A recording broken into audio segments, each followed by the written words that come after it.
way to kick off a work week, and I know we have to get you guys off to the airport in just a little bit, but I know they're busy. Let's get here with us now. Appreciate the moment. The lyrics, with you guys, the lyrics always seem to connect. Do you think rhyming like that? Do you? There's a writer that I'm gonna have you guys all look up when you go home. His name is Johnny Mercer. And very few people know him that are still alive because he was in my father's era, but he wrote songs like Moon River and Jeepers Creepers, where'd you get those peepers? And so it also plays a role in like why I love the Hoagie Carmile melody for Heart and Soul. Mm-hmm. And so that era meant a lot to me, and people like they would write things like the Aurora Borealis. Like people don't write those things. Like, you would just say the Northern Lights, but Johnny Mercer used a different language with writing, and so I was really inspired found the by beauty that. in words. What's that? It's like the beauty of words. Yeah, the beauty of words. I mean, our vocabulary has shrunk drastically. It's like Thursday. Like there's like 9 words we use. Literally. How many? Literally. Literally. Oh yeah, literally we use that. Literally. Okay, I died literally last night. Well, how? You're like the only person that's ever lived through that.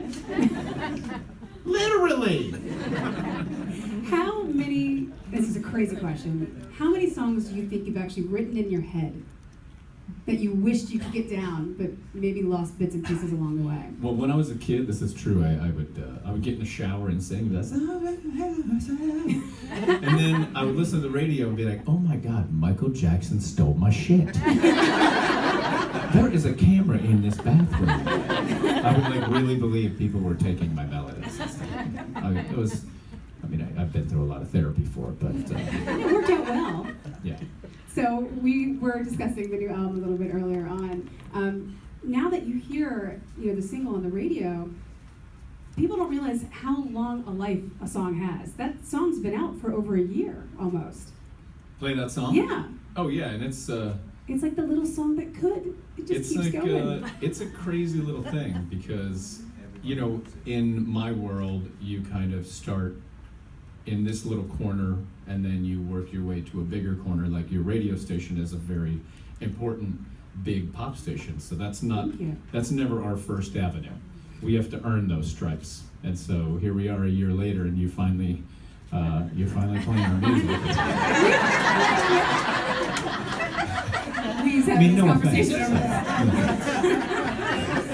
We're a little slow on the uptake sometimes, but we get there. But I mean, it makes sense, and you know what? I love it like that because when we come here in the summer and we play for everybody, they'll be super familiar with it, and luckily because you guys are playing this on, it'll reach people that it wouldn't have reached before. And so at our concerts, it looks like your audience here where there's no age barrier. And no one's like dragging each other. It's not like, oh, my mom made me go to that stupid concert. So that's the goal, is to always have some relevance so that young people enjoy it. Well, that's the crazy thing. Like, if you look at the Musical.ly app, I mean, it's all kids singing your songs. Yeah, it's that Musical.ly, super popular. and Smule too. That's a really cool app that you should check out. But I think it's a lot of fun. I mean, sometimes people when they hear like the new Train record, they want it to sound like the last one or the one before, and I don't think that's not what an artist wants for himself or herself. I don't think, but